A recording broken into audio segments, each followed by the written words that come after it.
Hey folks, well welcome back to this week's episode of the American Landman. You know, it's early summer and it's the hot selling season. There's a lot of people out looking for properties right now, and I'm actually taking a lot of phone calls from people that are looking for property, have been searching online, and by the time they get to a property or they find something they really like, it's already gone. It's off the market, the listing's expired, just a lot of issues that I'm hearing from folks. So I'm hearing kind of the similar questions that are coming up, similar problems that people are facing. I thought, you know, I'll make a video about this, and we're going to talk about, kind of pull back the veil and maybe give you some advice. So if you're out looking for a piece of property and you haven't found it, you just can't find the right agent to help you out, I'm going to give you some advice, maybe some tips, and actually some insider information how I feel you could find that first piece of American land. So sit back, enjoy how to find your first piece of American land on today's episode of the American Landman.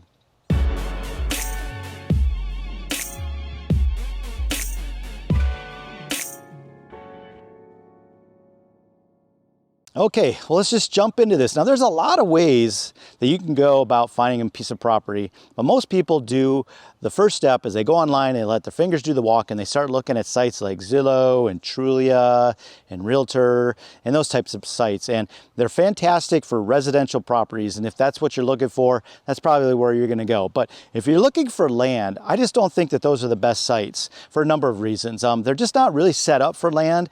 When I enter information into those sites, it doesn't ask me for, or doesn't give me the opportunity to answer and insert specific things about land that land buyers typically want, which might be timber types and wetlands and quality of animals on there. And it doesn't allow me to put a lot of photos on there or even video. And video is king these days. So they're just not as useful. I prefer other sites like the Landcom family of websites, Land Watches, to name a few.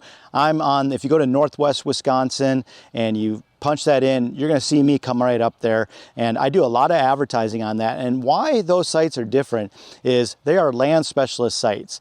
They're not going to be filled up with a lot of, 1 acre properties, little lots and residential homes that are on 2 acres. They're going to be land. They're going to be usually larger parcels. Now, if you get down in there and you're buried down below, you might come across these 1 acre, 2 acre lots. But for the most part, if you're looking for a larger piece of property, those are the sites you want to go to, because the agents that are there actually sell land. Believe it or not, they sell land, and it's a pay-to-play website. It costs money to be on that, and the average agent that maybe doesn't pick up a land listing very often is just not going to budget the money to do that. So if you go there, you're going to find land, you're going to find what you're looking for, and those are the movers and shakers in the market that you're looking to buy. So check out those land sites. Land.com is a great place to start. Okay, probably the next important thing is find an agent. And honestly, I would start early with this. I'd find the right agent that you like to work with that is selling what you're buying. It's no different than any type of sales. If you're looking for a Ferrari, you go to a Ferrari salesman. If you're looking to buy a hamburger, you go to McDonald's, to a guy that sells hamburgers, right? So if you're looking for real estate and you're looking for land, why would you shop a residential realtor? They're great with selling houses. They do a fantastic job. And I talk about residential realtors. I'm trying to make the distinction. It's not that they're not going to be able to find you a property. They can, but it's just not their specialty. They might not know the nuances, because the devil's in the details when it comes to property. And if you're looking for equity, you're looking for hunting, you're looking for timber value, maybe you're looking for minerals, you're looking to farm. I mean, there's a million things we could talk about. A land specialist agent like myself, that's what we do every day. We're not about countertops and flooring and square footage. We're about a lifestyle, and you're looking for a lifestyle property for the most part. So getting the right agent is a good idea. Now, there's a lot of callers, and I'm going to get emails from this, and hey, I want you to be my guy, and I want you to go find me a property. I've been looking and I can't find anything. I'm going to give you some inside advice. Probably the best thing I can do when you talk to me is be willing to sign a contract to hire me, sign a buyer agency agreement. And what that does is it hires me as your agent. Now, I know in my business, I don't take on every buyer, because I just can't do a good job. So I'm going to be selective when I choose you as my buyer agent client. You're going to sign a contract, and I am going to get paid when I find you that property. And usually I'm getting paid by the seller. But if you want to sweeten the deal, Be willing to pay your agent. Give him a finder's fee of an additional $1,000 or $2,000 or a percentage of the sale that you're purchasing, because that guy or that gal has done a lot of work for you. And when you go and they take you to some other agent's listing, that payout from that agent to the buyer agent, your agent, might be 2%. And do the math, 2%, and then they have to split that with their broker. It comes down to 1.6%. And honestly, it's a lot of work for not a lot of pay. So if you really want to dig into the process, and you really want your agent to work hard for you, consider giving them a little incentive, a little bonus, a little small percentage from your side of the deal as well as the seller's side of the deal. But getting a buyer agency agreement is the way that you get my attention, because now I work for you. If you don't do that, you're just one of dozens of people that contact us as land specialists to say, hey, when you find a cheap piece of property and it's really great, and there's great timber and deer and there's a flowing stream, give me a call. I'm your guy. You're in a big group. So that's some advice I can give you. Another thing I can tell you is get pre-approved. The first step when you're going to the shop is knowing how much money you got in your pocket. Go get pre-approved with your banker. Sit down with them, get a letter of pre-approval. Know what you're shopping with. You got a license to hunt with $400,000 or $200,000. All is based on your financial ability. Then I know, am we looking for a 40, or are we looking for an 80? Are we looking in my area, in like southern Buffalo County? Or are we looking within a half hour of the Twin Cities Metro where I'm located at? Because the prices are completely the same. It can be $2,500 an acre in my northern part. It can be $10,000 an acre in my western, and it can be $5,000 an acre in my southern. So the amount of land you buy will be dictated by how much your budget is. The next piece of advice when you're working with your agent is be very specific. Before you ever call me up, write down everything you can think of that you want in a property. How does it look? How does it feel? Is it timber? Is it wet? Is it rolling? Is it flat? Does it have tillable? Is it near a highway? Is it way away from a highway? Do you want amenities close to you so you go get a Starbucks? Or are you willing to drive 40 minutes to get to a gas station? Those are things that I need to know. And all I want you to do when you're working with me is just send me an email.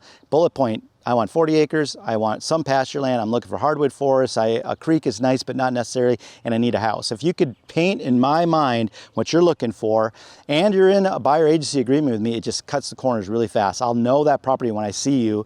And then the final thing that you can do, stay in touch with me, call me, talk to me, send me a text. I've got a couple buyers that I'm working with. One of them, Tanner Tryon, he sends me texts a lot. And Tanner, if you're watching this, I know I pushed back a little bit too much, but honestly, it's okay.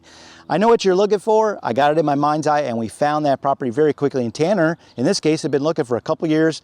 Tanner helped me find a property. We went and looked at it. I said, this is why it's good, Tanner. It has a beautiful food plots and a creek and some building area and tall timber. And Tanner bought that property. So we were able to do that, and we actually found him 2 properties in 1 month. So that's the benefit of getting to know your agent. Another bit of advice I can give you is to embrace technology. Now, I use a lot of tools. I use 4 of them, namely. Number 1 is the Land Sales Bulletin. It's a subscription-based database that I use to look at a state, a county, and a township. And I can filter it out by land or land and buildings. Then I can go in there and I can filter further. I see the high range was $6,000 an acre. The low range, I'll find sales at $50 an acre. It's crazy. I'll filter out the highs and lows. I'll look for the middle, and then we know that's our starting point. It gives me a ballpark of what the average price sales happened in that area. Not listings, sales. Sales are the number. Then, as a land specialist, I'm helping my clients because I know what is good. I know what's above average and what's below average. I can go take a look. Once I know that you're working with me, we'll go walk that property. So Land Sales Bulletin, number 1. Number 2, MapRight. MapRight is also a subscription-based software that I'm able to utilize. I can look at the state.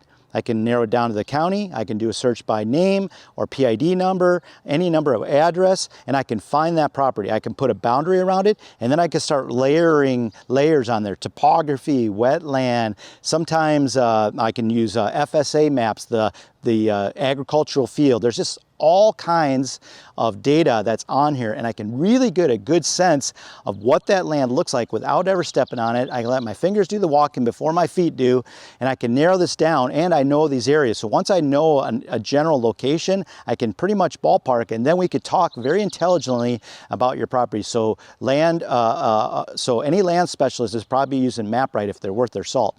Another one that's very similar to that I use is Acre Value Pro, but Acre Value Pro is a little bit more geared towards agricultural land. It's also a subscription-based tool, so not every agent's going to have it. But Acre Value Pro allows me to map a farm, know acreage, it shows me yield, it shows me fertility data, and the algorithms most of the time actually predict an average price per acre as it ranks that farm in the county. So it's a very valuable tool. I can build this map, I can hit download, and I can send you a PDF and we can look at it together. You're very, very knowledgeable with that if you're looking for agricultural land. The next one is OnX Hunt. I use this a lot when I'm in the field. I turn on a tracking tool, and as I'm walking through the timber, I can track myself and know where I'm going. I can hit another toolbar, and I can put points, and I can quickly determine how many acres that property is. So maybe you want to split a property, and you want to know, geez, I got $400,000, and I can't afford this property, which he wants $550, $580. But what if I bought 10 acres in the home? What would that be? And I say, well, an average cost per acre out here is about $3,800. 10 acres of land, do the math, add the house, and then we have a number. That's how you do it. It's a very valuable tool, and I can use it on the fly. So embrace technology. Let your fingers do the walking. Do your homework about a property before you head out there. It'll really cut the time, and if you like it, then you can make an offer right on the spot. Okay, so you found your agent, you're looking at properties. Now you got to narrow it down a little bit. You got to pick your target market. Are you looking in Polk County, Wisconsin and western Wisconsin? Or are you looking in Trempealeau, which is a completely different market? You got to know where you're at, and it's no different in my area than in your area. Know your demographic market. So what I like to ask people is, how close to amenities do you want to be?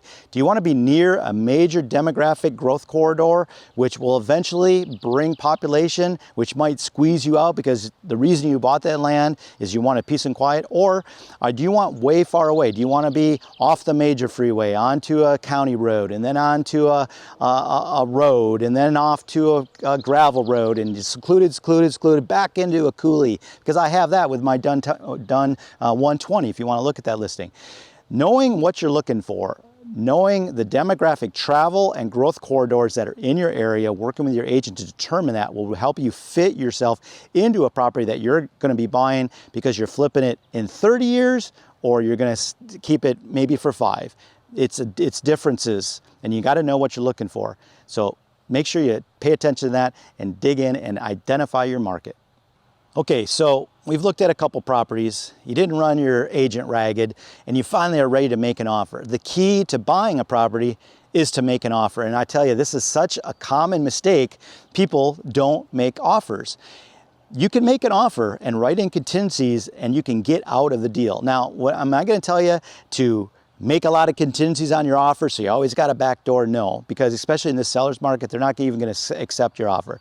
I'm going to advise you generally to make a very clean offer. So you don't want financing that you got to figure out and you're going to be chasing financing for 45 days. Get pre-approved. You might have a financing contingency, but at least they know that you're pre-approved.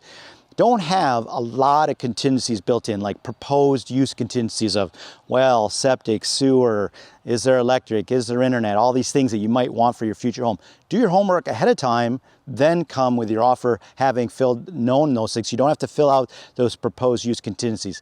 Do you need a survey? Well, a lot of these properties are transferred via PID number. There's geo surveys, boundaries around properties, and that's how it can be transferred. You may never need a survey. If you really want a survey, put it down there. I encourage you to always get one. If you feel you need one, you're always gonna see that coming from me. But I can tell you that a survey will really slow down the process. Right now, they're 60 to 90 days out. There's not a lot of sellers right now that are just gonna get into a deal with a buyer that puts that contingency down because they just don't wanna take their market off in the hottest market that we've seen in years. So surveys, a lot of contingencies, not good. Try to make your offer clean and simple and well written. So I hope those things helped you. There's so many topics we could talk about in buying land, but those are some of the highlights of the issues that I see most commonly with the buyers that are coming to me. So I hope that's cut some corners and it maybe gives you some insight into the process. You know, I'd like to be your guy in the land business, and there's a lot of guys here at Whitetail Properties Real Estate. You could call any of us. We'd be glad to help you out. But give me a call or send me a comment below. I know somebody out there has some questions. I like the questions. If you're watching this, there's a gentleman in Cologne, Germany. I don't know your name because I don't think you wrote it. I think it was kind of like a code name, nickname for online. Thanks for watching this. And if you ever get to America, I'd love to meet you. I'll be your guy in the land business. Hey guys, as always, thanks for watching. Please hit that subscribe button. If you like these videos, hit the like button. My community is growing. And send me a question or just call me. My number will be here at the end of the video. And I'd love to talk to you and maybe be your guy to help you find that perfect piece of American land. Hey, I'm Neil Hogger, and I'm a land specialist for Whitetail Properties Real Estate, and you've been watching The American Landman.